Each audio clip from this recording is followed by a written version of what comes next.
A semana começa com mais uma trágica notícia. Mortes nas estradas de Angola. Esta manhã, 2 pessoas morreram e 33 ficaram feridas quando o autocarro em que seguiam com destino a Huila embateu contra um outro autocarro e depois capotou no Morro do Xingo, na província do Kwanza Sul. O acidente aconteceu logo pelas primeiras horas desta segunda-feira, quando um autocarro proveniente de Luanda, com destino à província de Huila, embateu noutro que encontrava-se parado. E de seguida, o mesmo capotou, causando a morte de uma pessoa no local e outra no Hospital Provincial do Kwanza Sul, 17 de setembro. No Hospital Provincial do Kwanza Sul, 17 de setembro, onde parte das vítimas foram evacuadas, 20 dos pacientes já tiveram alta hospitalar, sendo que 5 encontram-se em estado grave e outros dos ocupantes tiveram de ser transportados para o Hospital Geral do Kwanza Sul, Raul Dias Arguelas. Ambas do sexo feminino, compreendido entre as idades 28 a 41 anos de idade, uma com uma fratura complexa da clavícula esquerda e a outra paciente com um traumatismo, com um trauma raquimedular. Portanto, são pacientes que, sobretudo a paciente com a patologia de um trauma raquimedular, que tem uma tetraplegia, não é? Como um quadro que se associa a este diagnóstico, necessita de uma avaliação imediata de neurocirurgia. A descida do Morro do Xingo continua a ser um verdadeiro perigo para quem entra ou sai na cidade do Zumba. Os populares que vivem nos arredores mostram-se aflitos. Quando é de noite, quando sabem não, todos estão em casa a dormir, tá bom, mas quando é de dia, as mães, os pais ficam aflitos porque as crianças brincam aqui e quando faz esse tipo de acidente é preocupante. O superintendente-chefe Mário Lino, porta-voz do Comando Provincial da Polícia Nacional, volta a aconselhar aos automobilistas a respeitarem os 10% da descida do Morro do Xingo. No sentido de, em primeira instância, obedecerem à sinalização dos agentes reguladores do trânsito e também primarem por uma condução defensiva. Neste caso, claro, se o condutor tivesse obedecido à sinalização dos agentes reguladores do trânsito, porquanto todos os outros veículos estavam lá no cimo sem que descessem por conta do pavimento que se encontrava escorregadio, naturalmente podíamos evitar que esse acidente acontecesse. 4 dos 8 sobreviventes do acidente de viação na Estrada Nacional 140 internadas no Hospital Walter Strangway tiveram hoje alta hospitalar e outras 4 continuam internadas, das quais uma em estado grave. Entretanto, as 13 vítimas mortais vão enterrar amanhã no município do Xinguar. Estão todos os pacientes hemodinamicamente estáveis.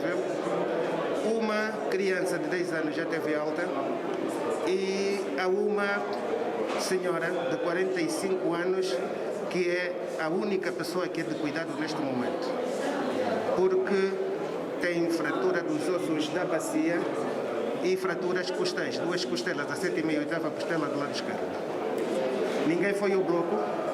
Houve naturalmente algumas imobilizações provisórias, membros superiores e um membro inferior, mas está todo mundo sob observação e dentro de 12, 24 horas a maior parte deles vai para a casa de alta. E o governador do Namibe garantiu a criação de uma equipa de assistência médica de emergência para acudir situações de catástrofe na região sul. Archer Mangueira falava durante a visita às famílias enlutadas do acidente da Serra da Leba para deixar palavras de conforto e também de encorajamento. Entretanto, já foram a enterrar no cemitério municipal de Moçambique as últimas 5 das 8 vítimas mortais do acidente de viação ocorrido na última quarta-feira, dia 16 de julho, na Serra da Leba. Para além de familiares e parentes, com bastante comoção, amigos e a população em geral acompanharam até a última morada estes cidadãos que, de forma inesperada, partiram para outra dimensão. Todos fomos surpreendidos, que ninguém esperava esse assunto, mas obrigado pela mão do Estado, que também não cruzou as suas mãos, apoiou, sentiu também a mesma dor.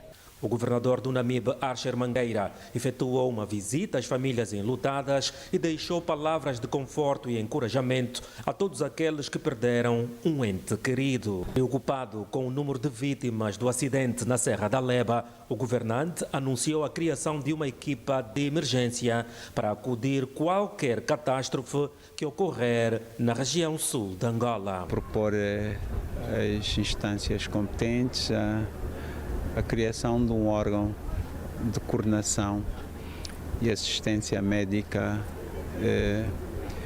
de emergência para atender,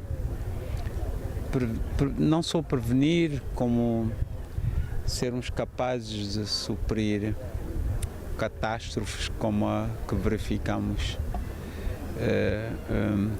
na Serra da Leba. Este jovem de 24 anos de idade é Fernando Dungula, sobrevivente do acidente da Serra da Leba.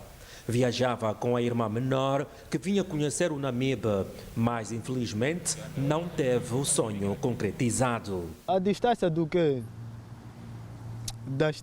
Tipo, a estrada está aqui, eu vi que ali é tipo daqui assim, mas é mesmo embaixo mesmo. Fiquei no pau. O pau é que me engata.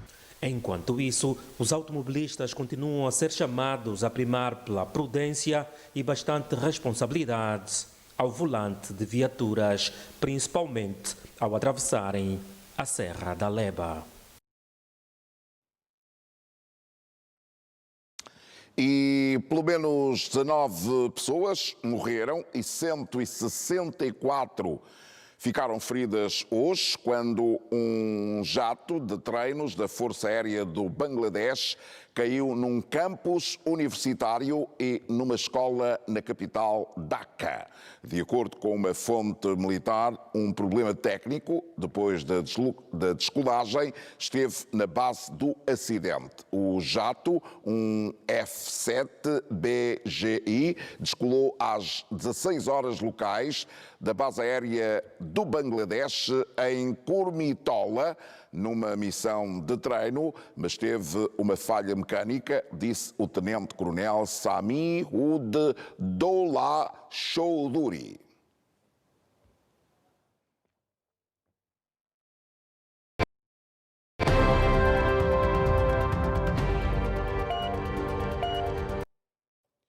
Uma mensagem do presidente do Congo foi entregue hoje ao chefe de Estado angolano e presidente da União Africana.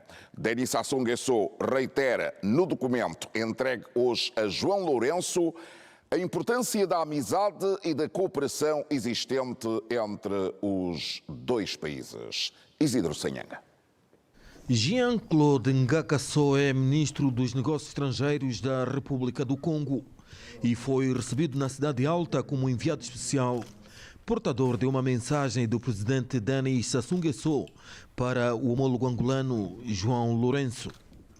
A mensagem do estadista congolês aborda questões inerentes às relações entre os dois países, mas também da agenda continental, numa altura em que o presidente da República, João Lourenço, é também o presidente em exercício da União Africana. O presidente Sassou m'a également chargé de saluer. O presidente Sassou encarregou-me de poder dizer à sua excelência, o presidente João Manuel Gonçalo Lourenço, todas as suas felicitações pelo seu engajamento no que tem a ver com o conflito na RDC, na pacificação da parte leste da República Democrática do Congo e também um esforço que o presidente João Lourenço tem levado a cabo em toda a nossa região.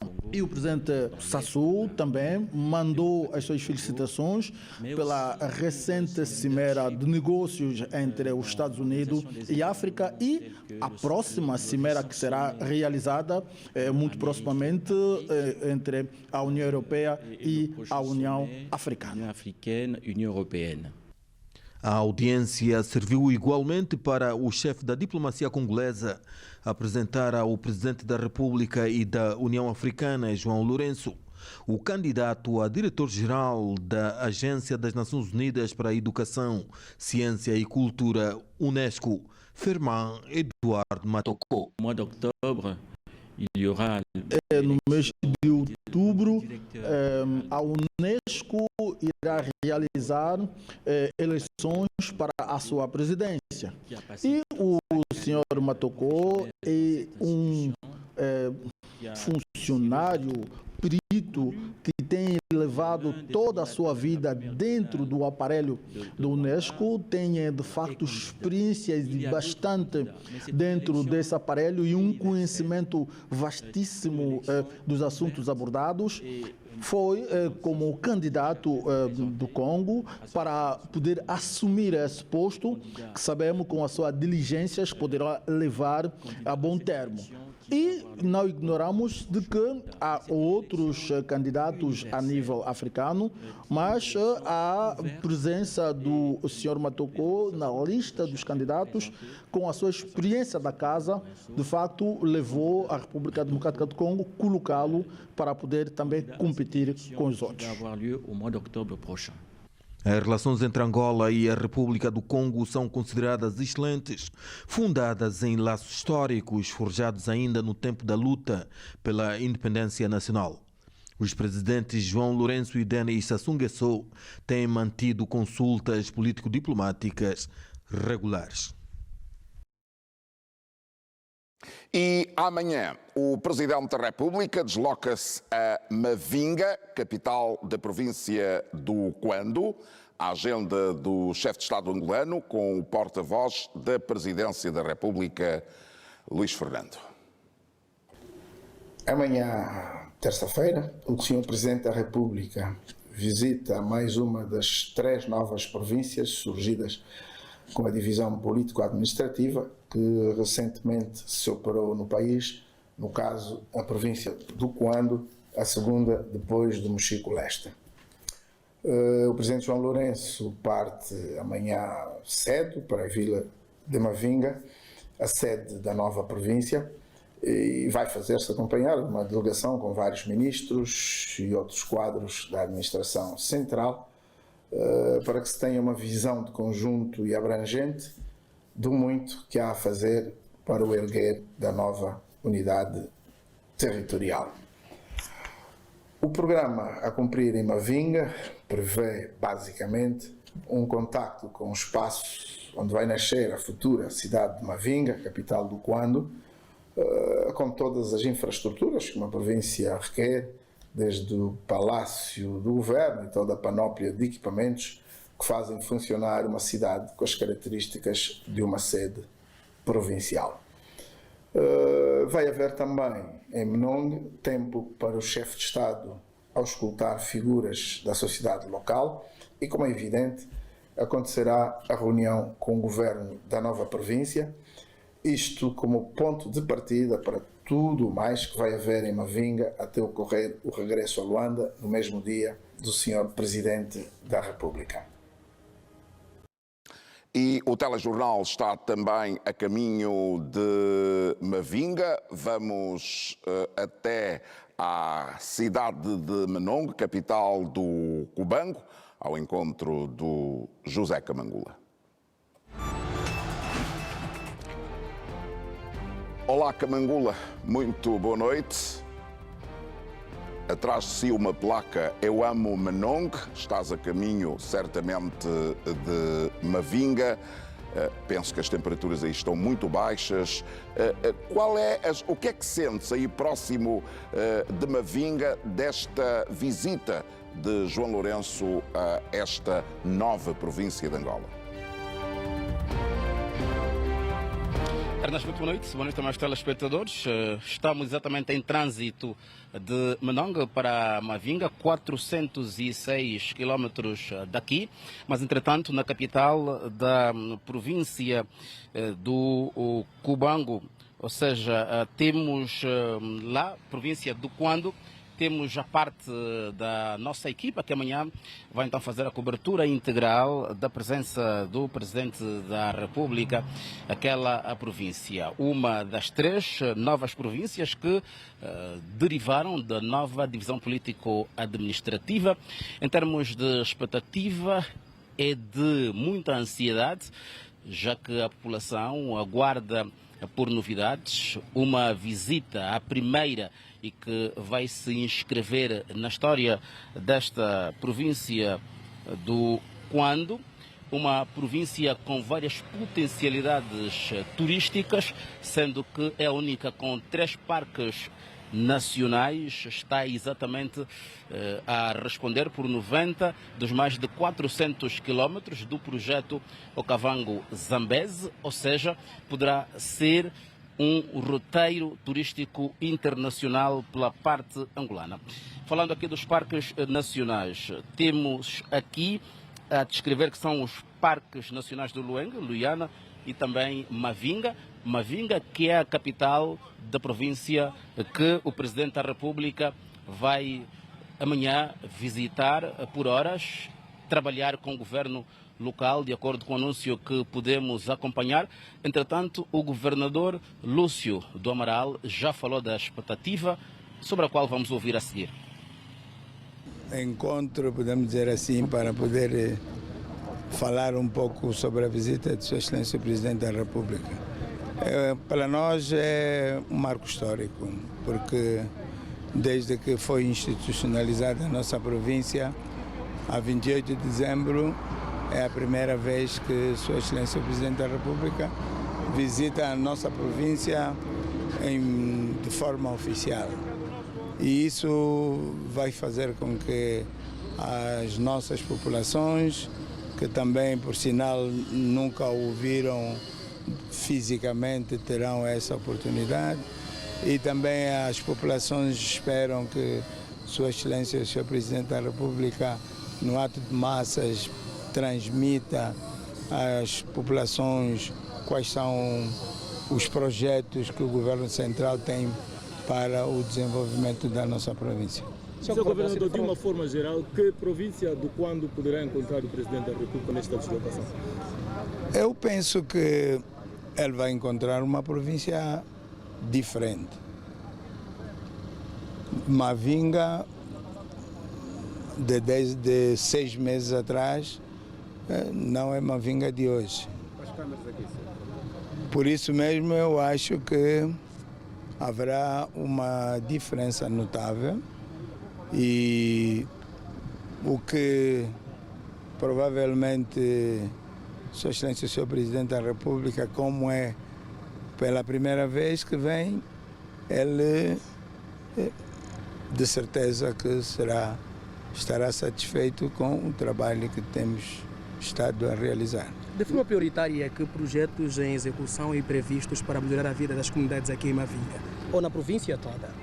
Nós, no dia 28 de dezembro do ano transato, quando fomos apresentados aqui, nós definimos 5 grandes eixos de governação da província. E nós não estamos a desviar desses mesmos eixos que nós definimos logo à partida. O primeiro eixo é a construção das vias de comunicação, e é o que estamos a fazer. E o segundo eixo é a questão da educação. Estamos a trabalhar para que tenhamos mais professores, mais salas de aulas, menos alunos fora do sistema de ensino. Estamos a trabalhar, o terceiro eixo é a saúde, e estamos a trabalhar nessa direção. É assim que estamos a construir o hospital de campanha para melhorar a assistência médica das populações da província, para evitarmos que os doentes em estado grave tenham que percorrer longas distâncias para encontrarem uma assistência condigna. O quinto eixo é a questão da água potável e energia para as populações. Os municípios, nestes momentos, adquiriram alguns geradores, já há energia, as comunicações também, através do sistema VSAT e outros, já se pode falar com alguns municípios e também, conforme vocês puderam apreciar, a própria Mavinga já tem energia nas ruas e isso é um dos nossos também pilares da governação. O quinto pilar, que é o fundamental, é que nós definimos que para a província do Cuando, fome zero. Fome zero significa que temos que desenvolver a agricultura.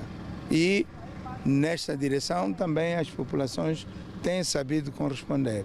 É assim que as colheitas este ano foram, não diria muito boas, mas aquelas que vão mitigar o sofrimento das populações com a alimentação. Lúcio Amaral, governador da província do Cuando, esta tarde, quando falava aos jornalistas que estão em Mavinga sobre a expectativa e também prioridades de desenvolvimento desta nova província. O Cuando que derivou do Cuando Cubango, cuja capital é Menong, onde nos encontramos em trânsito para Mavinga. Ernesto Bartolomeu, muito boa noite. Amanhã vamos mostrar os passos da visita de trabalho do Presidente da República a Mavinga. José Cabangula, muito obrigado e boa viagem até a cidade de Mavinga. E a província de Luanda conta com mais 40 espaços turísticos visitados por milhares de cidadãos, quer nacionais e estrangeiros, e são números anuais. A Fazenda dos Mangais, na Barra do Kwanza, é um dos pontos mais visitados por turistas estrangeiros, ou melhor, foi um dos pontos mais visitados por turistas estrangeiros nos últimos meses. À margem da Barra do Kwanza está a Fazenda dos Mangais, os campos para a prática do golfe, o polo sport, parapente e o futebol atrai centenas de turistas. Felizmente há cada vez mais jogadores angolanos e jovens a praticar, mas há aqui um conjunto importante de pessoas de outras origens. E temos falado entre nós da sorte que temos de poder desfrutar de um ambiente como este numa paisagem única. Temos aqui uma afluência bastante regular, não é? Dada o campo de golfe e a prática todos os fins de semana, temos uma afluência de clientes bastante regular. Não é? Ao serpentear do rio Kwanza, o ambiente fora do comum convida visitantes estrangeiros a degustar da gastronomia nacional e apreciar o caudal do maior rio de Angola. Nós passamos a ponte quando fomos ao Cabo Ledo e depois todo o rio Kwanza, não é? Toda esta zona nós queríamos explorar mais, ouvimos falar aqui do Mangais e viemos hoje até aqui e fantástico, estamos aqui há 5 minutos. Vamos almoçar aqui e com esta vista. Mais de 40 pontos turísticos cadastrados pelo Governo Provincial de Luanda recebem milhares de turistas nacionais e estrangeiros nos últimos anos. Queremos que as pessoas conheçam o que de facto o que existe de melhor, mas para também haver haver mais procura do nosso potencial turístico, para que mais pessoas se interessem pelo turismo, é nossa preocupação e temos estado a trabalhar, não só a nível do governo provincial, a nível também do Executivo Central, tem-se feito também um grande trabalho para melhorarmos os produtos turísticos. Um facto que tem gerado empregos a jovens que apostam seriamente no ramo da hotelaria e turismo. Aconselho que os jovens apoiem o setor da restauração, hotelaria, como eu apostei. Eu quero que mais jovens empreendam e também quero já dar um sinal às bancas que têm que apoiar esses jovens. O governo da província de Luanda tem programas em curso para a melhoria do ambiente turístico feito na capital do país. E Luanda será palco da segunda Conferência Ministerial da ONU, Turismo e Organização da Aviação Civil Internacional sobre Turismo e Transportes Aéreos no continente. Depois de Cabo Verde ter acolhido a primeira edição, esta segunda conferência vai reunir ministros do turismo e dos transportes de vários países africanos, além de investidores, representantes de organizações multilaterais e especialistas em inovação, turismo e também mobilidade. Augusto Calicamela é o secretário de Estado para o Turismo, está connosco aqui no Telejornal. Sr. Secretário, muito boa noite, obrigado por estar aqui. Deixe-me perguntar-lhe, o que é que se espera desta conferência? Muito boa noite, excelentíssimos telespectadores. Ernesto, obrigado pela questão. Esta conferência, como referiu bem, vem na sequência da primeira, essa é a segunda conferência interministerial, que pretende ser um fórum de discussão onde os líderes africanos dos setores do turismo e dos transportes aéreos vão abordar os vários temas comuns desses dois setores que têm uma relação umbilical, porque se nós considerarmos que quase que 80% das viagens em turismo e em lazer são feitas pela via aérea, então há um conjunto de tópicos comuns que os ministros do turismo e dos transportes em África precisam abordar para encararem da mesma forma os desafios comuns da conectividade, da mobilidade e que impactam as duas indústrias. Ok. Ou seja, a indústria aérea e a indústria do turismo.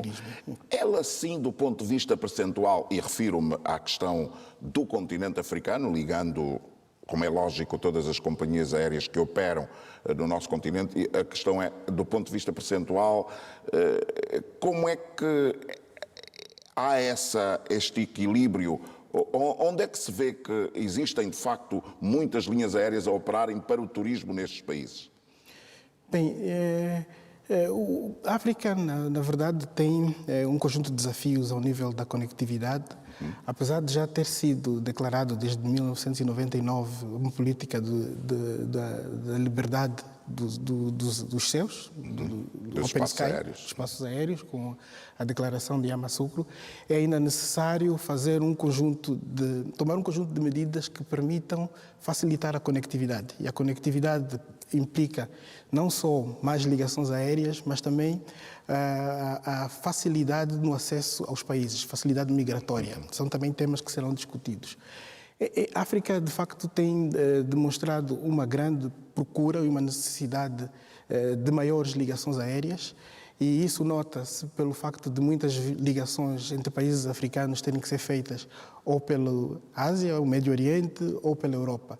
E esses são os tópicos que nós precisamos discutir a nível interno, de que forma podemos facilitar as ligações aéreas do nosso continente e fazer com que viagens que hoje precisam de sair do continente para voltar ao sejam continente internalizadas. Na verdade, há aqui uma percepção de que o turismo e o transporte aéreo podem ser o principal driver da integração económica em África. E é por isso que nesse debate-se mais do que essa conectividade, mas debate-se o impacto que esses dois segmentos podem levar ao desenvolvimento e à prosperidade dos povos africanos através de um investimento sério, equilibrado nestes dois segmentos. É um debate muito abrangente e que chega até aos níveis da discussão sobre como podemos promover uma integração económica efetiva no nosso continente. Sr. Secretário, esta conferência surge numa altura em que há números de que, por exemplo, um país africano, refiro-me à Tanzânia, está a substituir agora, ter substituído praticamente o ouro, que é uma das riquezas também daquele país, pelo turismo. Nós olhamos para a Tanzânia e não olhamos muito para linhas aéreas, mas a Tanzânia está a crescer do ponto de vista do turismo. É um exemplo que tem de ser trazido à conferência. Essa experiência da Tanzânia serve para nós olharmos para o turismo em Angola de forma também diferente? Sim, nós temos vários países africanos que já têm um dinamismo diferenciado e vamos dizer que estão num nível diferente daquele que nós estamos ainda em termos de desenvolvimento do turismo. E nós temos que seguir estes caminhos, mas também podemos fazer a nossa própria experiência. E a nossa própria experiência passa, acima de tudo, por manter a nossa autenticidade, mais do que os nossos recursos naturais que já são reconhecidos e que podem se transformar em excelentes produtos turísticos. É preciso que nós também valorizemos os culturais e aqueles que nos tornam diferentes e nos tornam um destino que oferece uma experiência turística diversificada.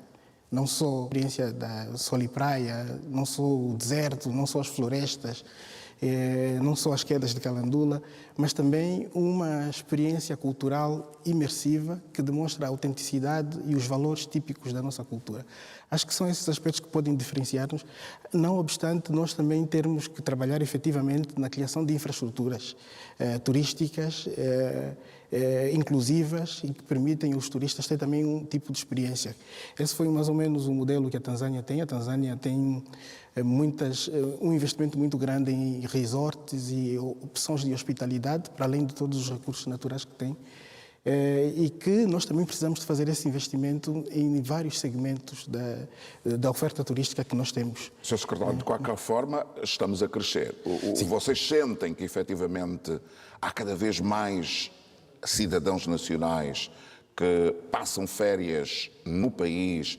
Há, digamos assim, a criação de condições em regiões do país onde o turista, quer nacional e estrangeiro, vocês sentem que há este crescimento, apesar de tímido? Sim, nós notamos de facto que há sim um aumento na procura interna. O turismo interno continua a ser um dos principais drivers de todo o movimento turístico de lazer em Angola, sendo que o turismo externo neste momento funciona mais com o turismo de negócios. São mais turistas que vêm em busca de oportunidade de negócios que trazem o dinamismo ao setor do turismo externo. Mas nós temos estado a trabalhar no sentido de, primeiro, e a Angola hoje tem a oportunidade de se apresentar de forma diferenciada como uma das últimas joias escondidas da África. E temos conseguido trazer alguma notoriedade ao país como destino turístico para o lazer. Angola sempre foi conhecida como um turismo de negócios e estamos agora a tentar mudar a linguagem e mostrar que podemos ter muitas potencialidades no turismo de lazer e assim aumentar e dinamizar a nossa capacidade de captação de novos turistas que venham procurar experiências únicas e autênticas. Achamos que temos que começar um bocadinho mais aí à frente. Temos uma marca própria de comunicação do nosso turismo. As referências que nós vemos dos jornais internacionais que colocam Angola como um país a visitar no futuro indicam que já começa a haver esse conhecimento e agora é preciso transformar esse conhecimento e essas informações em visitas efetivas e materializar toda essa informação que já é hoje divulgada nos vários meios de comunicação social.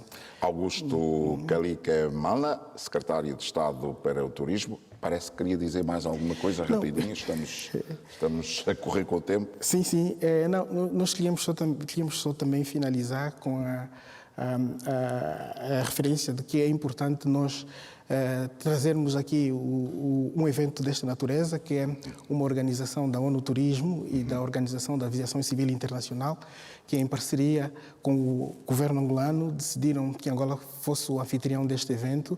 E neste evento, certamente, os temas de transporte aéreo e do turismo, que têm uma relação umbilical, poderemos, a partir deste evento, criar as bases para um novo modelo de conectividade e de facilitação para as viagens em África e transformá-las de uma forma mais simples e perfeitas. Temos aqui um mecanismo que facilita as viagens, quer seja para turismo, quer seja para negócio, através dessa discussão de alto nível dos ministros do turismo e dos transportes de África. Muito obrigado. Boa noite. Muito obrigado, senhor. Amanhã, certamente, vamos acompanhar este importante evento. Muito obrigado. Até já. E partimos para o primeiro intervalo. Quando regressarmos, vamos olhar para a previsão do Governo de construção de mais escolas para o empoderamento de raparigas. Até já. Para educar uma sociedade é também das famílias, da população e da sociedade em geral. A jornada de campo da Vice-Presidente da República arrancou no Largo das Escolas. Esperança Maria da Costa foi ver de perto o nível de execução das obras de reabilitação, ampliação e requalificação de vários estabelecimentos escolares na zona urbana e periurbana da capital. Juventude em Luta foi a primeira a receber a visita da Vice-Presidente. A seguir, Esperança da Costa foi para o Liceu Ngola Quiluange. Aqui viu trabalhos em curso. Ao lado, a Vice-Presidente visitou a escola 1º de Maio, onde o nível de execução é de 30%. A fiscalização diz que os trabalhos estão a bom ritmo. Até o momento, a escola Juventude em Luta está no bom caminho. Já estamos praticamente no passo final. Estamos a meter a betonilha, estamos a meter a tela. O trabalho está a ser muito bem feito. O processo que está a decorrer nas 3 escolas são o mesmo. O processo de limpeza de telas. Estamos a meter a betonilha e possivelmente dentro de algumas semanas também vamos pôr as pinturas. Tínhamos uma escola com capacidade de 3.120 alunos. Nessa altura vamos ter uma escola com capacidade de 3.260 alunos. A nível de laboratórios houve uma ampliação. Não tínhamos laboratório, nesse momento vamos ter 5 laboratórios. Não havia alguns outros elementos como rampa, biblioteca, auditório. Com esta reabilitação já trouxemos esses elementos. Depois do Largo das Escolas e de ver também os trabalhos em curso na Escola Comercial de Luanda, Esperança da Costa seguiu para o Rangel, onde visitou a escola primária 1530, já concluída e pronta a receber alunos no ano letivo que arranca em setembro próximo. Enquadrada no âmbito do projeto PAT 2, a infraestrutura foi reabilitada a pensar na higiene da jovem mulher e nas condições que mantenham este segmento social a estudar. O mesmo aconteceu na escola 1536, no município do Sambizanga, a última a ser visitada nesta agenda fora do gabinete da segunda figura da hierarquia do Estado angolano, também inserida no projeto PAT 2. Dar dignidade ao quadro docente e aos alunos é o objetivo das autoridades angolanas. Aqui as obras estão praticamente concluídas. Quando nós chegamos cá eram 20 salas e agora tem 18 salas e dois laboratórios de informática. Estimativa de 1.620 alunos, em 2 turnos, de manhã e de tarde. Essa obra está na fase de execução física de 92%. Tem previsão de conclusão em agosto de 2025. Esta fase estamos a olhar sobretudo para o ensino secundário, para o 1º ciclo, mas também para o 2º ciclo. A olhar sobretudo para as questões ligadas ao técnico profissional. Daí a necessidade de intervenção, como viram nas escolas onde passamos, ali onde elas não estavam presentes. Todas elas vão ter agora um bloco de laboratórios mais virados para as áreas da química, a biologia, a física. Enfim, queremos que os nossos estudantes tenham todas essas habilidades. Queremos cursos que respondam mais às necessidades do mercado e virados para aquelas que são as áreas estratégicas de desenvolvimento. Antes desta intervenção, o nível de degradação das escolas era acentuado, o que levou à mobilização de recursos financeiros para a recuperação destes equipamentos sociais. Queremos a participação de todos, sobretudo para manter a escola com a qualidade que ela deve ter. As raparigas são as que mais sofrem com a questão das instalações sanitárias e toda essa melhoria que nós pretendemos nas instalações sanitárias prevê a retenção das raparigas no ensino, prevê a melhoria do sucesso escolar, prevê a redução do abandono escolar, que tem sido, sem dúvida, uma taxa bastante elevada e que importa a todos melhorar e reduzir. portanto, estamos também no quadro daquelas que são as nossas preocupações a apelar a toda a sociedade que cada vez mais intervenha para as questões da educação, do comportamento, do civismo, da ética e da moral de toda a sociedade. O Executivo vai continuar, são cerca de 15 escolas que estão a ser intervencionadas. Podemos visitar hoje 5, mas temos muito mais para visitar. No âmbito do projeto PAT 2, vão ser construídas e reabilitadas mais de 50 escolas por todo o país. Conferir um ambiente saudável para docentes e estudantes tornou-se a prioridade das autoridades angolanas. Estão em debate na Assembleia Nacional propostas de lei sobre a organização das eleições gerais no país. Hoje, o destaque recaiu para as observações das eleições. As primeiras discussões visavam sobre as propostas de emendas do artigo 7º sobre a verificação de observadores nacionais e da observação eleitoral estrangeira. A questão que coloco é ou não do interesse do legislador face à sensibilidade do processo. E as questões que se têm levantado à volta das eleições, que o nosso processo eleitoral esteja sujeito à verificação.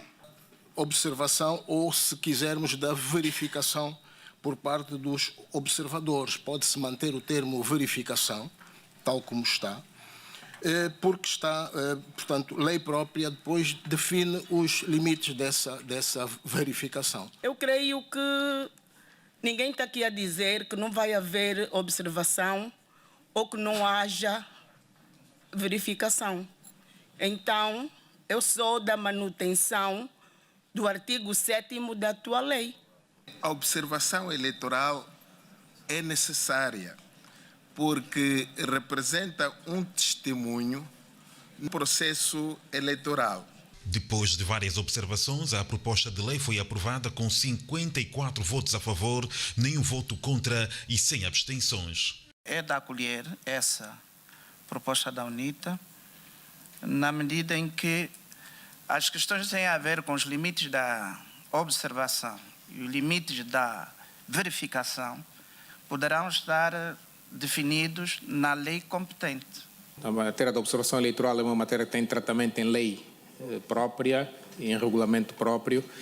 Na verdade, o que faz a lei orgânica sobre as eleições gerais é só acolher o princípio de que nas eleições há observação eleitoral e quer os conceitos, quer as competências, quer a forma como os observadores exercem as suas atividades são depois objeto de tratamento em lei própria. De seguida, foi discutida a proposta de alteração do artigo 27º, a linha 4, sobre a distribuição dos mandatos, também de iniciativa da UNITA. A proposta foi chumbada. O nosso Círculo Nacional, que elege 130 deputados, a primeira operação do apuramento é a chamada operação para achar o divisor comum, que é o quociente eleitoral.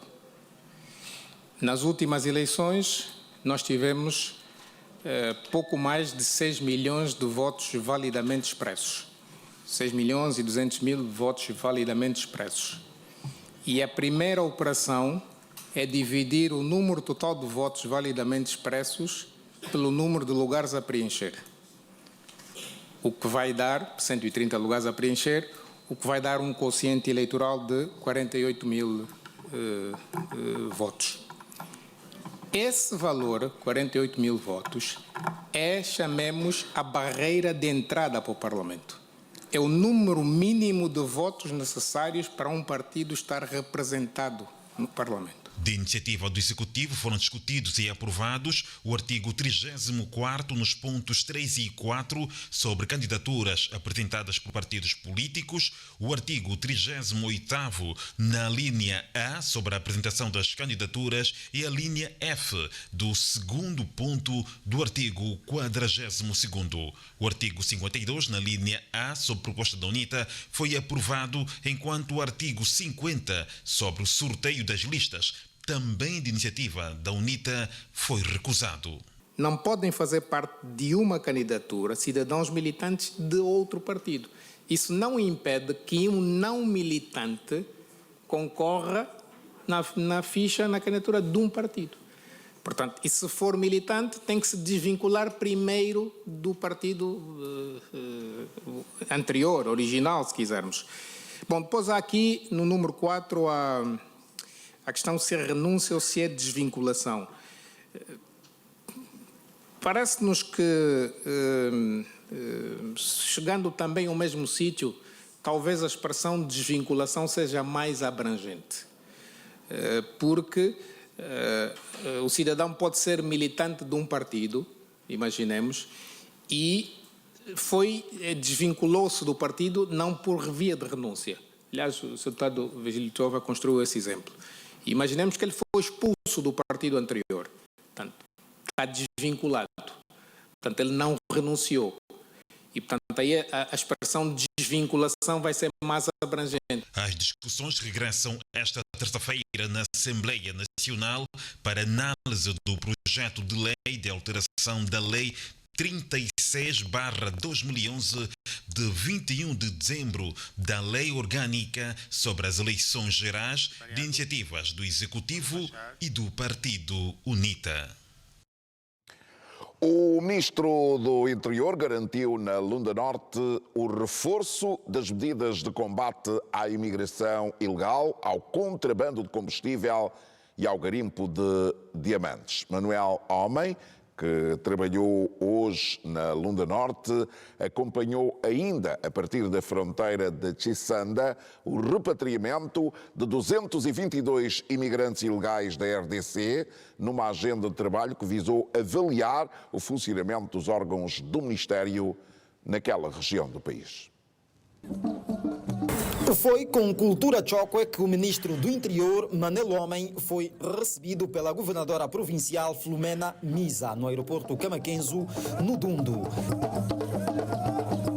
Já no governo provincial, Flumena Misa apresentou a Manel Homem o quadro de segurança pública da província, onde as preocupações vêm no limite de fronteira com a RDC.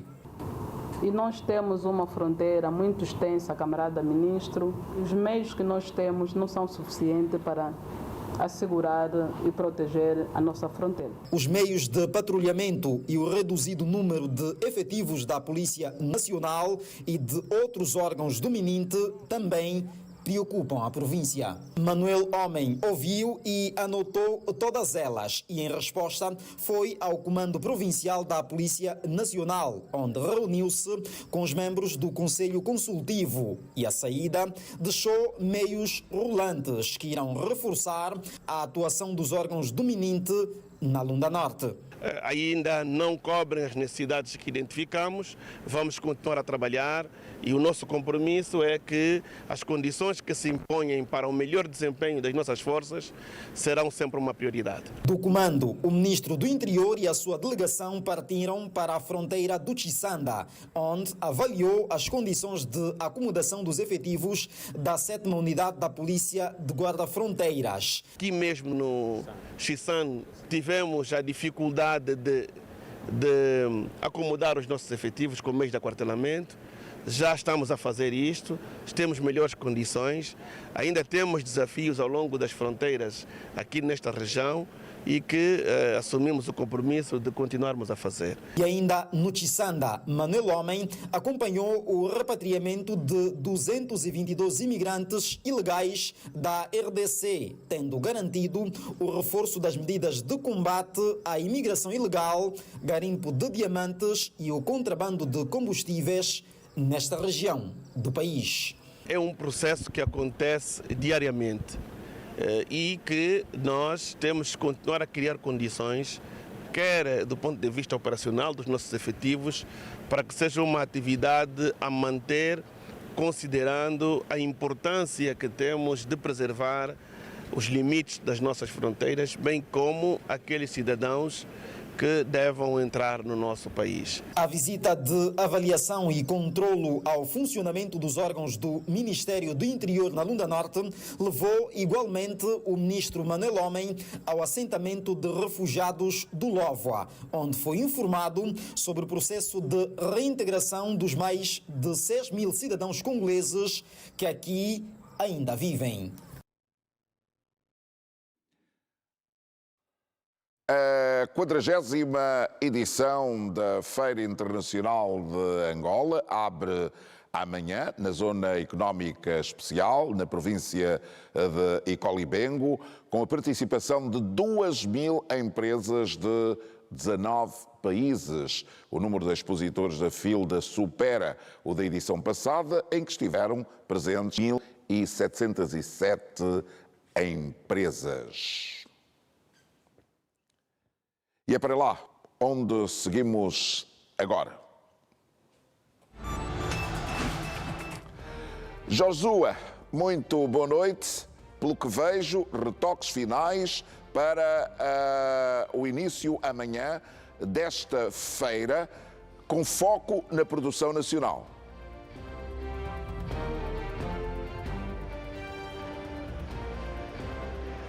Ernesto, boa noite.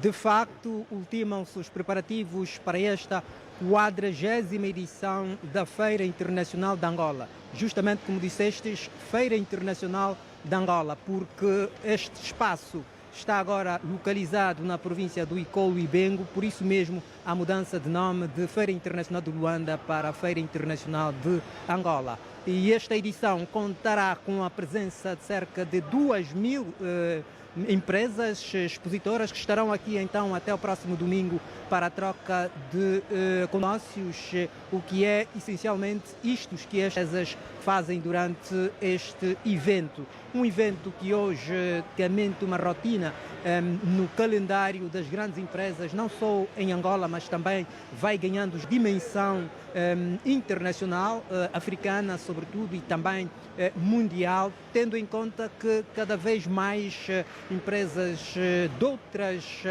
quadrantes, de outras geografias fazem-se presente aqui nesta edição para encontrar parceiros, para venda de serviços, para encontrar clientes.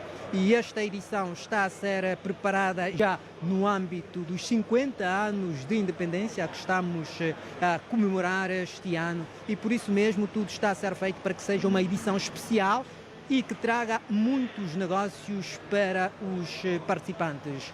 Aos visitantes, em princípio, o bilhete custará 4.000 kwanzas, embora haja aqui possibilidade de estudantes e os menores não puderem pagar o ingresso de acesso. Por isso, esses também estarão convidados para visitar a feira durante estes dias. Eu tenho comigo um expositor que vai participar não pela primeira vez, mas que desta vez vai aproveitar para encontrar também novos parceiros, para firmar novos negócios.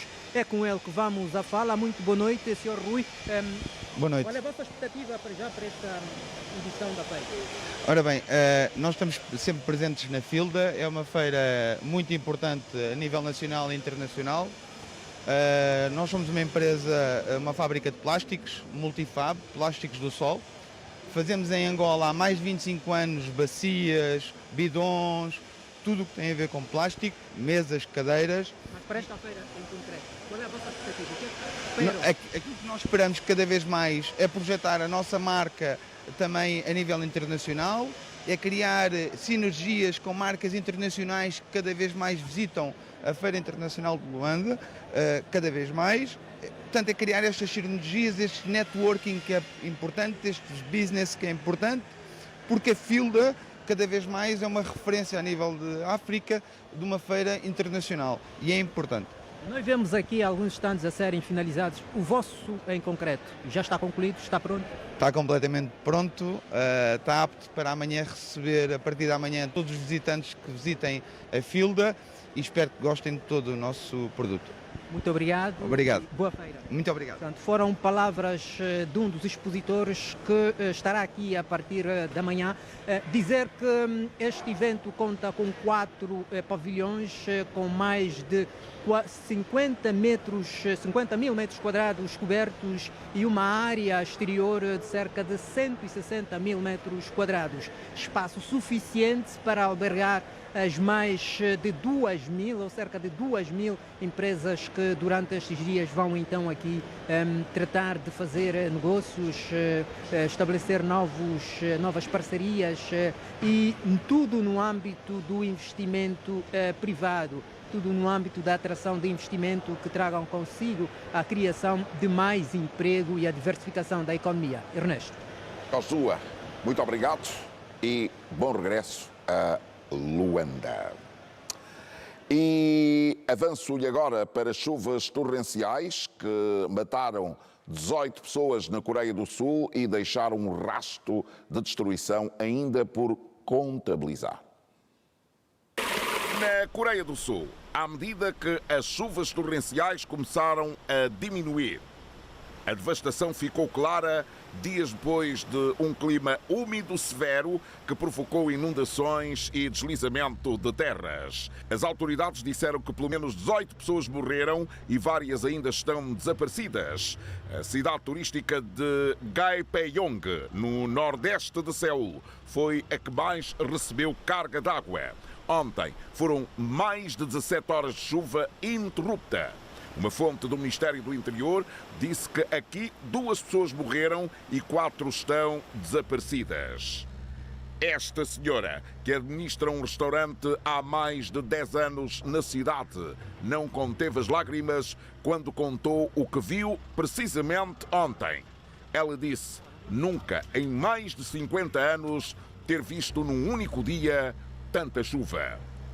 Em toda a Coreia do Sul, a chuva danificou quase 2.000 estruturas públicas e mais de 2.200 instalações privadas, incluindo fazendas, adiantou uma fonte do Ministério do Interior. Embora a chuva tenha diminuído, o INAMET de lá emitiu um alerta nacional de uma forte onda de calor. O presidente da Coreia do Sul já ordenou às autoridades para que apoiem as vítimas do desastre. E agora vamos para o INAMET de cá, o estado do tempo.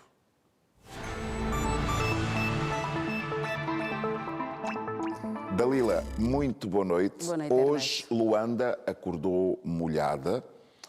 Uma oportunidade para voltarmos, por um lado, a chamar a atenção das pessoas que saem de manhã cedo para terem cuidado, para evitarem os acidentes que temos estado a verificar nos últimos tempos, mas também uma ligeira mudança, ou seja, quando uma cidade acorda molhada, com neblina, o que é que vamos ter nas próximas 24 horas, de acordo com o nosso INAMET?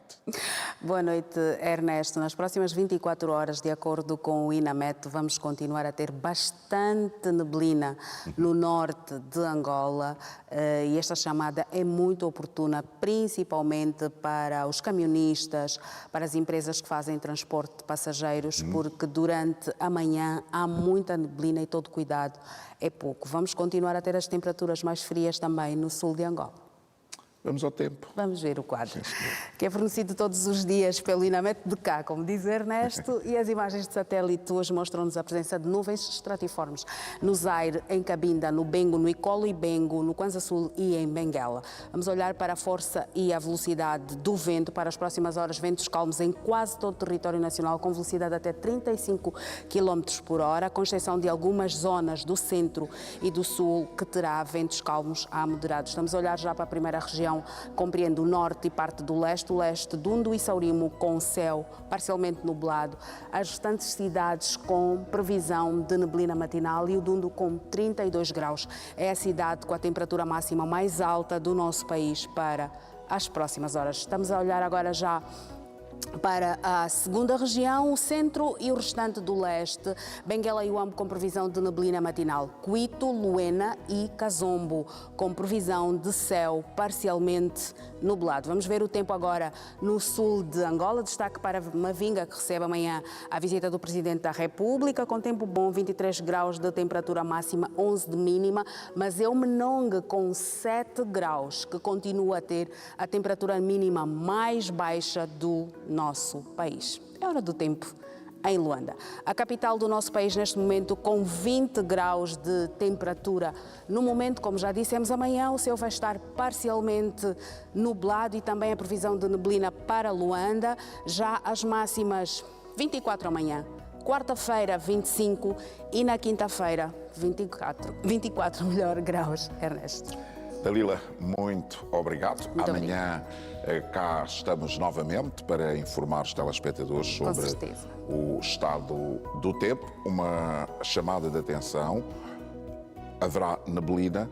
Por favor, os motoristas que tomem precaução para evitarmos tragédias, como por exemplo as que vimos a semana passada na Huila, ontem no Bié e hoje aqui próximo de Luanda, no Kwanza Sul. Aliás, sobre este assunto nós vamos voltar a falar ainda neste telejornal. Dalila, boa noite. Obrigada, Ernesto. E até amanhã.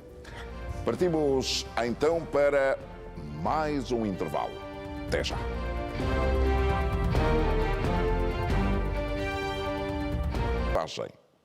É da Carla Miguel.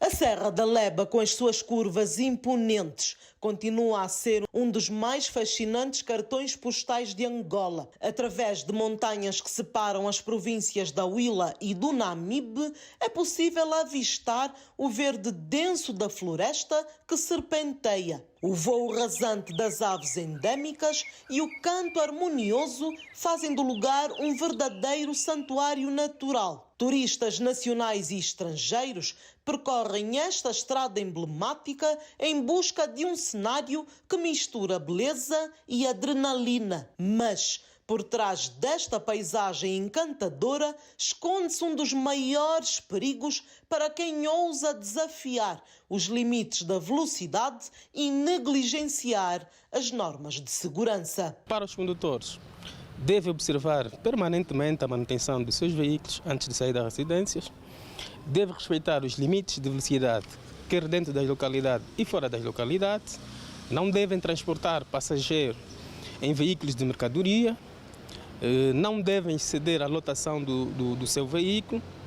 Para os peões, devem sempre atravessar nas passadeiras e olhando sempre nos dois sentidos. O acidente que vitimou 22 cidadãos angolanos e deixou feridos outros 28 mexeu com a sociedade. Atualmente, 10 continuam internados no Hospital Central do Lubango. Desses 10 doentes, aquele que realmente inspira mais cuidado, os doentes estão nos cuidados intensivos, que é um traumatismo tóraco-abdominal, com laceração hepática grau 4, que também fez um hemopneumotórax e um traumatismo craniano leve. O resgate das vítimas no precipício de mais de 200 metros de profundidade foi um desafio de proporções titânicas, tendo mobilizado vários profissionais. Dentre eles estava a Teresa, que não mediu esforços e entregou-se à missão. É um trabalho bastante glorioso, é gratificante dar vidas, para salvar vidas, e tem sido muito difícil.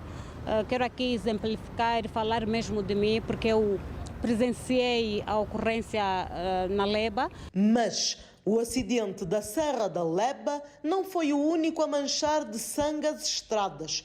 Na sexta-feira passada, um outro sinistro ocorreu na Estrada Nacional número 105, no troço Oque-Cacula, envolvendo estas viaturas que faziam serviço de táxi. Há registro de 10 feridos, com pelo menos 3 vítimas em estado grave. O ministro dos Recursos Minerais, Petróleo e Gás pediu o engajamento das empresas do setor na formação de quadros e no apoio às iniciativas de projetos de fomento à produção nacional.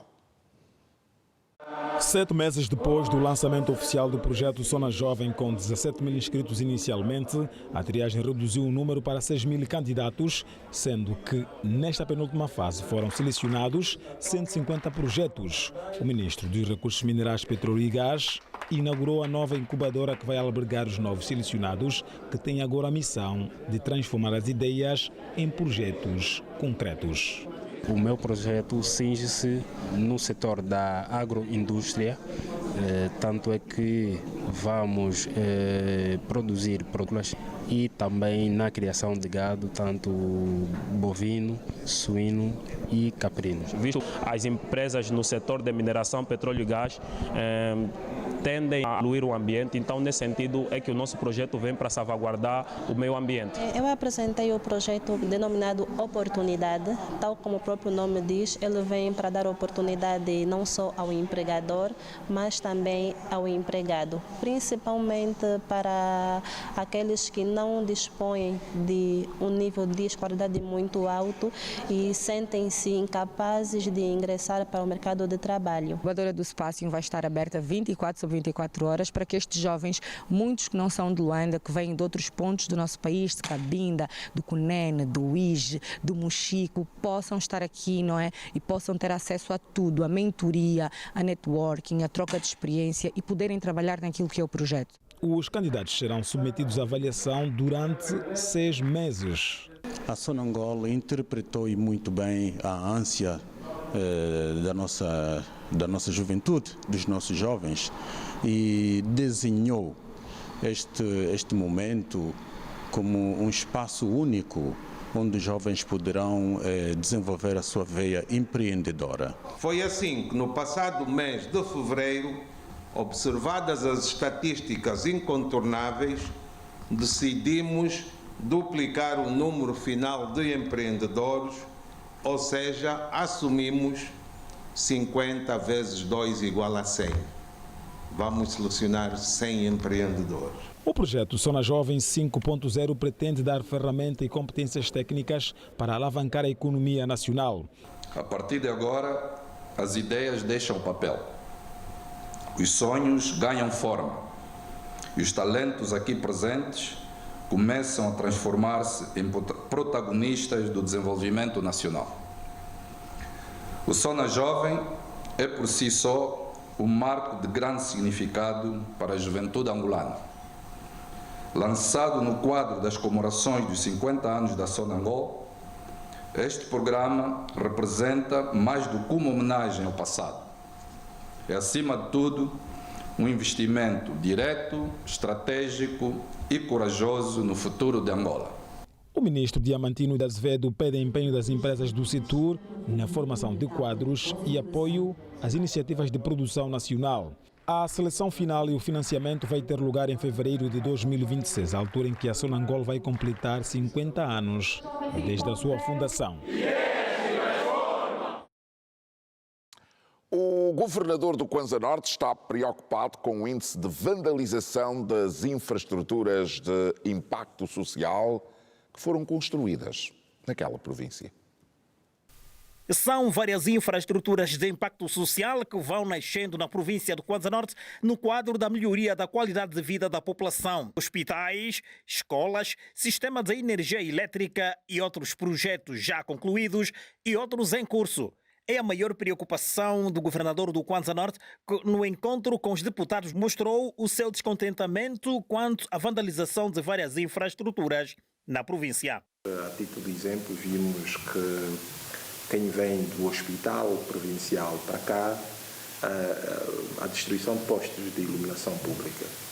Porque por mais que nós tenhamos vontade de fazer as coisas, por mais que o Estado disponibilize recursos para poder concretizar várias ações, se o cidadão não cooperar, é impossível o Estado, digamos, responder com aquilo que é a visão concreta.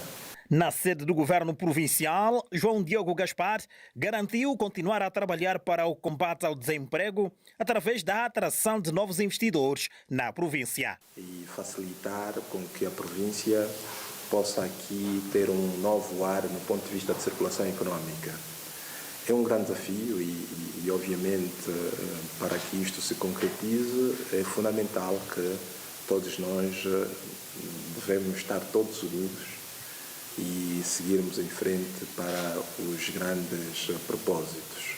Para os deputados do Círculo Provincial, nos últimos anos a província tem mostrado os níveis de desenvolvimento nos mais variados setores. Como parlamentares e representantes do povo, não iremos deixar isso de ânimo leve não iremos cruzar os braços.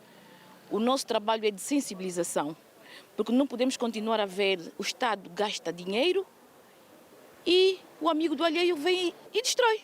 Não podemos continuar nisso, porque o que o Estado faz é para o bem de todos nós. Então cada um de nós tem o direito e o dever de preservar este bem que o Estado faz para benefício de toda a população, para benefício de todo o povo angolano. O avanço dos trabalhos de requalificação das ruas de Ndalatando deixam igualmente satisfeitos os parlamentares no Kwanza Norte. O Serviço de Investigação Criminal, em coordenação operativa com o SME, no âmbito das ações de enfrentamento, realizaram uma operação no município de Viana, no Centro Comercial Cidade da China, em cumprimento a mandados de revista, busca e apreensão emitidos pelo Ministério Público junto do SME, que culminou com a detenção de 68 cidadãos estrangeiros de nacionalidades chinesa e vietnamita por fortes indícios da prática de crimes de latrocínio, exploração sexual de menores, cárcere privado e ainda transgressão administrativa. De referir que durante a operação no interior do hotel Beidei, na cidade da China, onde encontravam-se estes cidadãos, foram apreendidos 52 passaportes e 4 cartões de residência por violação às normas migratórias. Na ocasião, foi ainda desmantelada uma rede criminosa que se dedicava à promoção e também ao auxílio à prostituição, com o envolvimento de adolescentes e jovens dos 17 aos 23 anos. Os cidadãos detidos serão presentes ao Ministério Público para ulteriores procedimentos legais.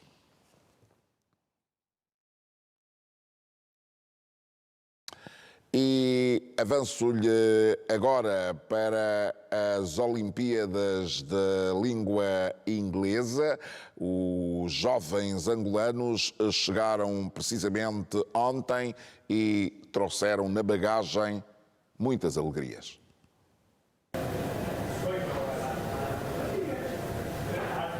O relógio assinalava 14 horas e 38 minutos quando a aeronave que transportava os representantes angolanos nas Olimpíadas de Língua Inglesa, que teve lugar em Nova Iorque, escalou o aeroporto internacional 4 de fevereiro. A expectativa era enorme por parte dos pais e familiares. É uma competição onde temos crianças de países de expressão inglesa e os nossos terem se destacado de uma forma tão tremenda. Então são várias medalhas que estão vindo para Angola e é um motivo de muito orgulho para nós. Ela, sobretudo, antes da viagem, empenhou-se bastante na preparação e nós acompanhamos, nós incentivamos. Vimos buscar a neta, a Robia Costa, tanto que conquistou 2 medalhas de bronze. Portanto, ela é uma excelente menina, é dedicada. É uma prova mundial de inglês. Ela é disputada em 4 etapas. Tem o Spelling Bee, que em português seria o soletrando, tem uma prova escrita, tem uma redação e tem um debate. 3 alunos escolhidos por sorteio ou determinados por sorteio debatem temas mundiais. Energias renováveis, as IA na educação, novas profissões e tudo mais. E os nossos alunos, felizmente, saíram-se muito bem. Depois da aparição dos tripulantes, a euforia tomou conta da sala quando os 270 estudantes que dignificaram Angola na prova organizada pela Teen Eagle entraram transportando na bagagem 136 medalhas, das quais 27 de ouro. O destaque recaiu para Rafaela dos Santos, que sagrou-se campeã mundial das Olimpíadas da Língua Inglesa, tendo conquistado 2 medalhas de ouro. Dei o meu máximo e eu consegui vencer a competição. competição. Para além desta medalha, ela ainda vai nos trazer muitas alegrias. A festa continuou no lado de fora e o momento foi registrado para a posteridade. Zaniel Camangula e Kayla Gurgels trouxeram ao peito uma medalha de ouro e uma de prata, ambos classificados como vencedores na categoria de composição. É uma experiência muito única e esse troféu aqui que eu ganhei é o primeiro classificado da minha categoria, na categoria de uma composição de uma história que eles nos mandaram fazer com base do livro e do filme que eles nos deram. Por mais que eu não tenha saído bem na recepção, que me deu a medalha de prata, saí bem na produtividade, o que me deu a medalha de ouro. E os meus 2 troféus, que esse é apenas um, são sobre debate, porque saí em primeiro lugar no debate da minha categoria e também ganhei o debate da minha categoria também. A comitiva angolana foi composta por 81 estudantes de 5 instituições privadas, com saldo positivo de 136 medalhas, das quais 27 de ouro. Gostei da experiência, foi maravilhosa, gostei, todo mundo fez um bom trabalho e acho que o próximo ano eu posso fazer mais e mais. O que eu mais gostei foi o Times Square, que foi mais ou menos um sítio que nós visitamos durante as visitas de estudo. Este não é um ato isolado, o CEP tem cultura de Olimpíadas há mais de 5 anos. Para além do inglês, temos também a matemática que vai seguir dia 25 para Nova York, na Copérnicos. E então, agora com os outros colégios como parceiros, a energia é maior. Este é um feito inédito, nunca tínhamos batido este número de medalhas. O país fez história não apenas pelo número de medalhas arrecadadas, mas pelo facto da campeã da prova mundial da língua inglesa ser angolana.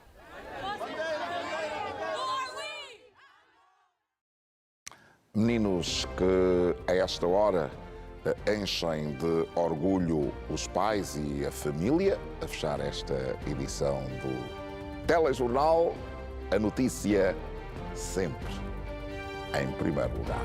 Assim, em especial, eu desejo boa noite, eu volto amanhã.